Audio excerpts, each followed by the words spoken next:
신바람 사연 아파트. 오늘의 사연 시작하겠습니다. 안녕하세요.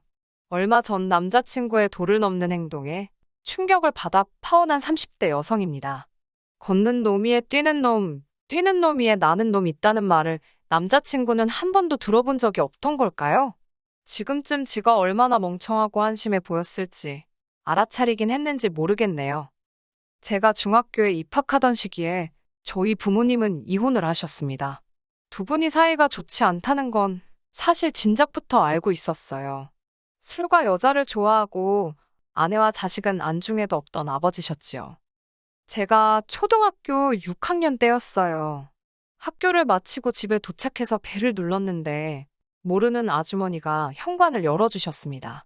하얗게 바른 얼굴에 빨간 입술을 한 그 아주머니는 절 보더니 아는 채 반가운 채를 하더라고요. 저희 어머니는 어디 계시냐고 묻는 순간 소파에 앉아 울고 있는 어머니가 보였습니다. 그 옆에는 뭐가 그렇게 화가 났는지 아버지께서 씩씩대고 계셨고요. 한참 시간이 흐른 뒤에야 아버지께서 만나던 술집 여자를 집에 데려와 어머니께 점심을 차리라고 했었다는 사실을 알게 되었습니다. 당연히 어머니께선 아버지께 드디어 완전히 미친 거냐며 소리를 지르셨고 아버지께선 어머니가 당신 체면에 똥칠을 했다며 그 여자가 보는 앞에서 뺨을 때리셨답니다. 사실 아버지가 어머니를 때리는 건 저도 몇 번이고 본 적이 있습니다. 아버지한테 어머니는 사람이 아니었어요. 저희 집에서 키우던 개만도 못했지요. 어린 저는 어머니를 아버지로부터 지켜드릴 수 없었고 오로지 할 수 있었던 건 어머니가 혹시나 저를 버리고 도망가시진 않을지 걱정하는 일뿐이었지요. 매일매일이 불안의 연속이었습니다. 학교가 끝나고 마음 편하게 친구들과 떡볶이 한 번 사 먹지 못하고 집까지 한달음에 뛰어오기를 여러 번이었어요. 어머니가 여전히 집에서 저를 기다리고 계신지 확인하기 위해서요. 제가 중학교 2학년이 되던 해에 두 분은 이혼을 하셨습니다. 아버지 말씀으로는 위장이혼이라고 했어요. 사업도 그렇고 세금 문제 때문이라면서요. 하지만 위장이혼이라는 말과 달리 서류상으로 두 분은 완벽히 남남이 되었고 얼마 지나지 않아 어머니는 충격적인 사실을 알게 되셨답니다. 이혼하기 몇 달 전 사업 때문에 그렇다며 아버지께선 반강제로 당신 건물을 어머니 명의로 돌려놓았는데 알고 보니 그 건물엔 빚이 1억 넘게 있었지요. 지금으로부터 20년 전의 이야기라는 걸 감안한다면 보통 큰 금액이 아니라는 걸 아실 거예요. 드디어 아버지로부터 벗어났다는 그 자유를 누려볼 새도 없이 어머니께선 아버지가 치신 사고의 뒷수습을 시작하셨지요. 하루는 어머니와 이모가 통화하는 내용을 우연히 엿듣게 되었는데 아버지께서 당신보다 10살도 어린 여자를 만나 동거를 시작했다더군요. 하나도 슬프지 않았어요. 오히려 정말 잘 됐다고 두 번 다시 어머니와 제 인생에 나타나지 않았으면 좋겠다고 바랬을 뿐입니다. 아버지가 진 빚을 갚지 않으면 건물은 그대로 경매에 넘어간다고 했어요. 어머니께선 위기를 기회로 만들 줄 알아야 한다며 그 빚을 어떻게든 갚겠다고 저에게 약속하셨어요. 지금 생각해보면 저에게 약속을 하셨지만 실은 당신 스스로에게 하는 다짐 같은 게 아니었을까 싶어요. 이후로 저희 어머니는 정말 지독하게 사셨습니다. 새벽엔 동네 목욕탕을 청소하셨고 낮에는 건물을 청소하셨어요. 가끔 손이 부족한 동네 식당에서 설거지라도 부탁하는 날이면 보너스 받으러 간다며 싱글벙글 웃으셨지요. 그렇게 악착같이 돈을 모아 어머니께선 결국 빚의 대부분을 갚으셨습니다. 덕분에 그 건물은 어머니의 재산이 되었지요. 어머니는 거기서 멈추지 않으셨습니다. 아버지가 떠난 후 월세를 전전하던 저희는 건물 3층으로 이사를 들어갔어요. 건물 1층엔 3개의 점포가 있었는데 마침 한 점포가 폐업을 한다고 해서 어머니가 반찬 가게를 여셨습니다. 어머니나 저나 홍보도 영업도 어떻게 해야 할지를 몰라서 속된 말로 무식하게 장사를 했어요. 정성을 다해 만들고 박리담의 식으로 양은 많이 가격은 싸게요. 그런다고 해서 처음부터 사람들이 알아주지는 않더라고요. 장사가 잘 되지 않았어요. 만약에 어머니께서 남의 건물에서 세를 내가며 장사를 그런 식으로 하셨다면 진작에 접으셨어야 할 거예요. 나중에서야 알게 된 일이지만 어머니께선 딱 2년만 해보고 안 되겠다 싶으면 다시 청소 일을 하실 생각까지 하셨답니다. 하지만 다행히 1년이 지나니 조금씩 반응이 오더라고요. 동네 엄마들 사이에서 김치가 너무 맛있다며 대량으로 살 순 없겠냐고 이야기가 나왔고 급기야 인근 회사들에서도 납품 문의가 들어오기 시작했거든요. 저는 고등학생에 불과했으니 현실적으로 어머니를 도와드리는 건 온라인에서 어머니 가게를 홍보하는 정도에 불과했어요. 어머니께서는 당시 몇몇의 아주머니들을 직원으로 고용해 가게를 운영해 나가고 계시기는 했지만 언제까지 주먹구구식으로 해나갈 수도 없는 노릇이었지요. 그렇게 몇 달의 시간이 흐르고 어머니께선 도저히 이렇게는 안 되겠다며 작은 회사를 설립하셨습니다. 멀지 않은 곳에 경매로 나온 공장이 있어 그것도 매입을 하셨어요. 그렇게 어머니는 직원 5명을 둔 김치 공장의 사장님이 되셨습니다. 어머니가 당신의 인생을 바꿔 나가시는 동안 저 역시 죽기 살기로 공부에만 매달렸습니다. 마음 같아선 당장이라도 저도 어머니 회사에 가서 일을 배우고 어머니께 도움이 되어 드리고 싶었지만 어머니께서 거절하셨습니다. 한마디로 제가 뭘 아냐는 거였지요. 저에게 대학도 가고 대학원도 가서 너가 하고 싶은 걸 하라는 게 어머니의 말씀이셨습니다. 고민 끝에 저는 경영학과 마케팅을 공부했습니다. 대학원을 졸업한 뒤에는 해외로 유학도 1년 다녀왔지요. 한국에 들어온 이후에는 취업을 했습니다. 어머니의 회사에 들어가는 것도 생각을 안 해본 건 아니지만 어렸을 때 무조건 어머니께 도움이 되고 싶다는 생각과는 달리 제가 가서 일하게 됐을 때 어머니가 느끼실 부담과 제가 느낄 불편과 같은 많은 것들을 생각하게 되더라고요. 차라리 다른 회사에 가서 좀 더 배우고 오는 편이 도움이 되겠다는 결론이었네요. 그렇게 저는 국내 식품회사에 입사하게 되었고 그곳에서 지금의 남자친구를 만나게 되었습니다. 남자친구는 저보다 5살이 많았지만 입사 시기는 고작 1년이 빨랐어요. 직원들 사이에서도 그렇게 늦은 나이에 어떻게 들어올 수 있었는지 이런저런 말들이 많았습니다. 저야 나중에 남자친구에게서 직접 들었지만요. 대학교를 졸업한 이후로 기자를 하겠다며 2년이란 시간을 보냈답니다. 그때는 정의감이 넘치고 세상에 대한 환멸을 느껴서 사회를 고발하는 기자가 되려고 했다나요. 하지만 기자가 되는 길이 쉽지가 않더랍니다. 이후로는 부모님의 성화에 내키지도 않는 공무원 공부를 몇 년 동안 했다고요. 하지만 역시 그 또한 잘 풀리지 않아서 결국 아버님께서 아는 지인의 지인을 통해 지금의 회사에 거의 낙하산처럼 꽂아주었다 했습니다. 이 이야기를 할 때 남자친구는 마치 자기가 엄청난 특권층인 것 마냥 으스댔는데 얼마나 꼴 같지도 않던지요. 그런데도 그런 남자친구와 연애를 하고 결혼까지 생각했던 건 남자친구가 잘난 척이 심해서 그렇지 저에게 항상 다정하고 친절했기 때문입니다. 사무실 내 다른 직원들, 특히 상사들한테 깍듯하고 예의가 바른 것도 보기가 좋았어요. 남자 직원들 대부분이 담배를 피러 간다며 1시간마다 밖에 나가고 술자리를 좋아해서 걸핏하면 회식을 잡아댔는데 남자친구는 달랐습니다. 건강을 생각해 담배는 안 피고 실수할까봐 술은 안 좋아한다고요. 어린 시절 폭력적이고 술과 여자를 좋아하던 아버지의 모습을 봤던 탓에 저는 이성을 볼 때 그 사람의 음주 여부나 여성 편력 등을 집중해서 관찰하는 편입니다. 그런 저에게 남중남고 그리고 남자들이 대부분인 과를 졸업했다는 남자친구는 남편감으로 정말 딱이다 싶었지요. 그래서 잘난 척을 하는 건 귀여운 애교라고 여기고 얼마든지 넘어갈 수 있었습니다. 하지만 뭐든지 정도껏 해야 봐주지요. 제 얼굴에 침 뱉기 같지만 이제 제가 못할 말이 뭐가 있겠어요? 남자친구의 잘난 척은 시간이 지날수록 정도가 심해졌어요. 둘만의 이야기에 집중하고 소소한 재미를 추구하는 저와 달리 남자친구는 매번 국제정세가 어떻고 나라 상황이 어떻고 같은 전혀 가볍지 않은 그리고 당장 우리의 연애와 전혀 상관없는 대화를 나누고 싶어 했어요. 사귄 지 얼마 되지 않았을 때야 그런 남자친구의 모습이 지적이고 똑똑해 보였던 게 사실이에요. 또 제 딴에는 남자친구의 길을 살려준답시고 조금 과하게 리액션을 해주기도 했어요. 하지만 사람이 눈치가 있어야 할 거 아니에요? 뜬금없이 아프리카에선 애들이 쌀이 없어 굶어 죽어가네 어쩌네.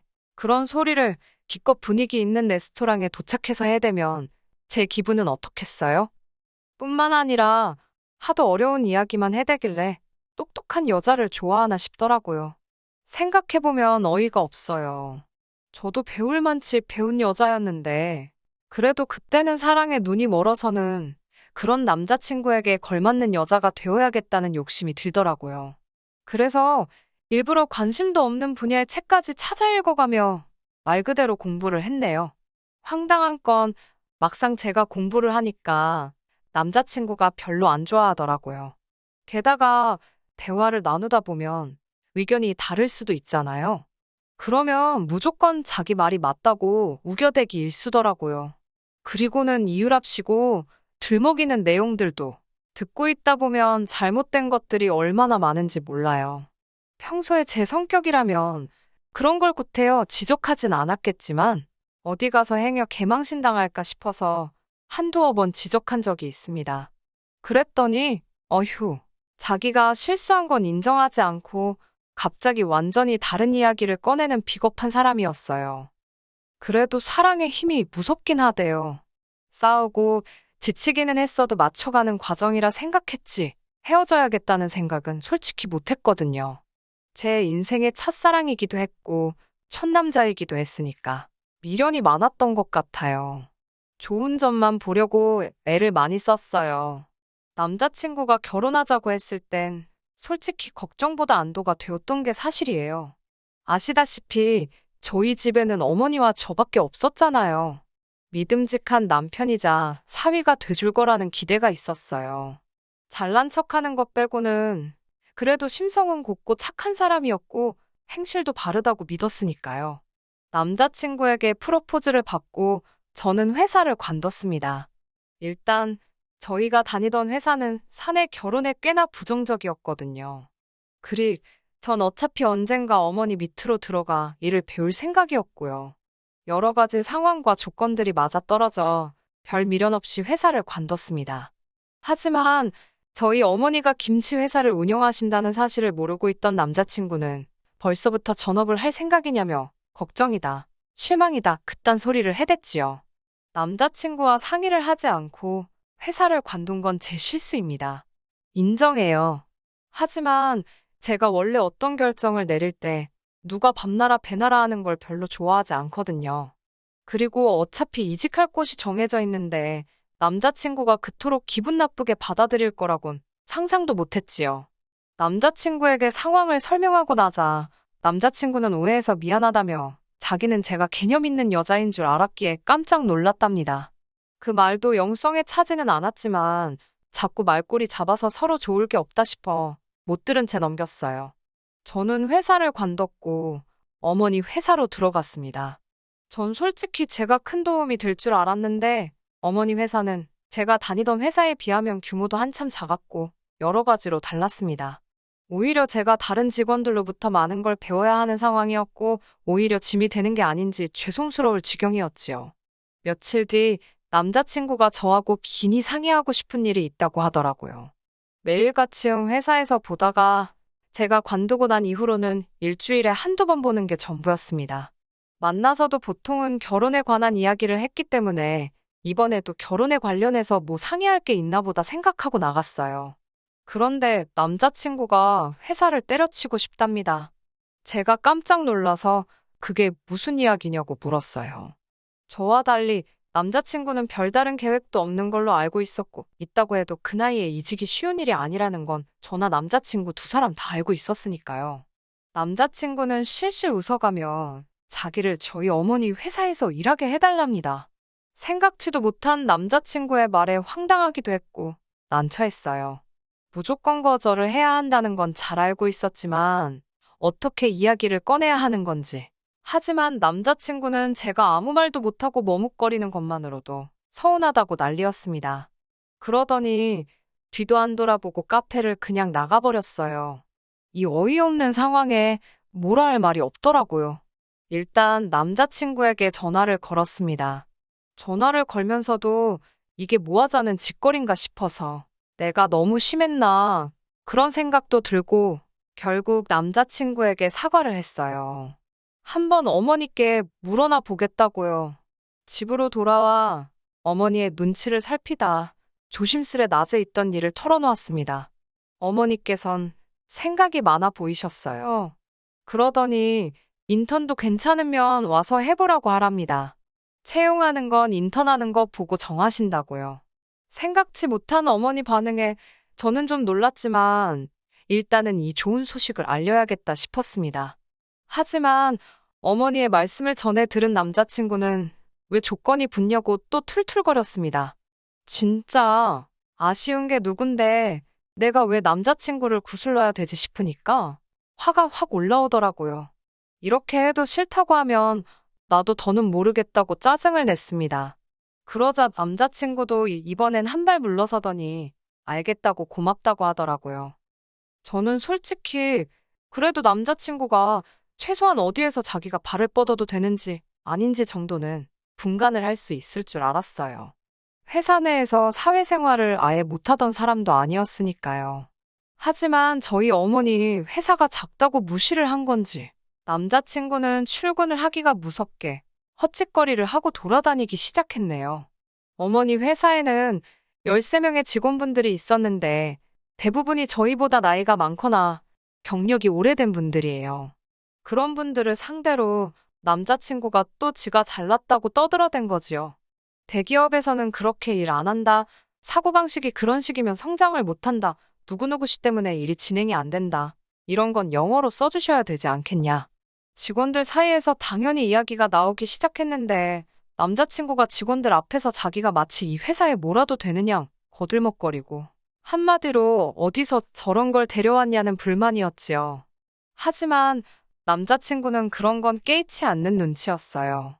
오직 자기 잘난 것만 뽐내느라 바빴지요. 심지어 그날은 사장인 저희 어머니를 상대로 그 꼴 같자는 지적질을 했고 난리가 났네요.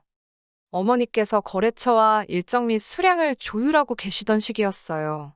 제가 그 일을 도왔고요. 그런데 남자친구가 그것도 근무 시간에 멋대로 제 자리에 와서는 그 서류를 보더니 이게 경제학적 관점에서 어쩌고저쩌고 떠들어대더니 급기야 저희 어머니랑 이야기를 해봐야겠답니다. 이러다간 회사 망하게 생겼다면서요. 어처구니가 없어서 한번 집 걸려봐라 하고 냅뒀습니다. 저희 사무실 구조가 어떻냐면 어머니가 쓰시는 사장실에서 직원들 자리가 다 보이고요. 직원들도 사장실 내부를 전부 다 볼 수 있습니다. 방음도 제법 되는 편이고요.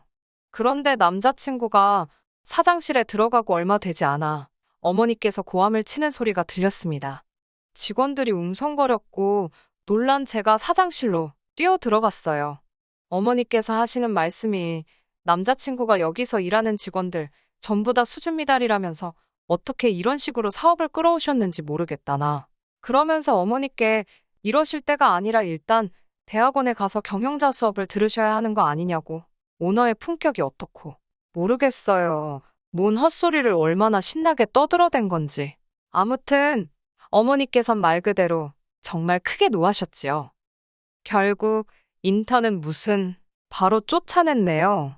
잘난 남자친구께서 노동법이 어쩌고 난리를 쳤지만 저희가 회사가 작아서 그렇지 변호사도 있고 있을 건 다 있습니다.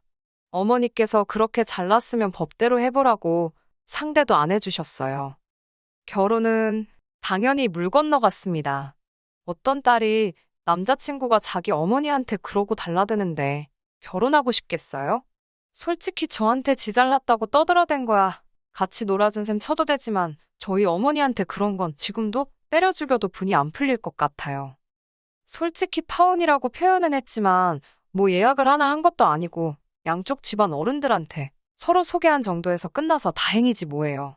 진짜 남자 잘못 만나서 망하는 여자는 있어도 혼자 살아서 망하는 여자는 없다더니 혼자 살아야 될까요? 정말이지? 결혼은 어렵네요. 훅이랄 건 아니지만 남자친구한테는 지금도 연락이 오고 있어요. 남자친구는 저더러 어머니 좀 말려보라고 자기는 회사와 저희 모녀를 위해서 총대를 메고 이야기한 거라고요. 그러면서 회사까지 때려치고 나와서 갈 곳도 없는데 이렇게 며칠 만에 나가라고 하면 이건 오너마인드가 어쩌고. 그렇게 잘났으면 본인 능력껏 살 길 찾아보라고 했습니다. 그리고는 난 오빠가 그놈의 입 때문에 언젠간 크게 경을 칠 줄 알았다고 한마디 해줬지요. 진짜 이제 그만 좀 떠들었으면 좋겠어요. 입이 문제라니까요. 끝까지 들어주셔서 감사합니다. 오늘의 사연은 여기까지입니다. 구독과 좋아요, 알람 설정 부탁드리고 더 좋은 사연으로 다시 찾아뵙겠습니다. 감사합니다.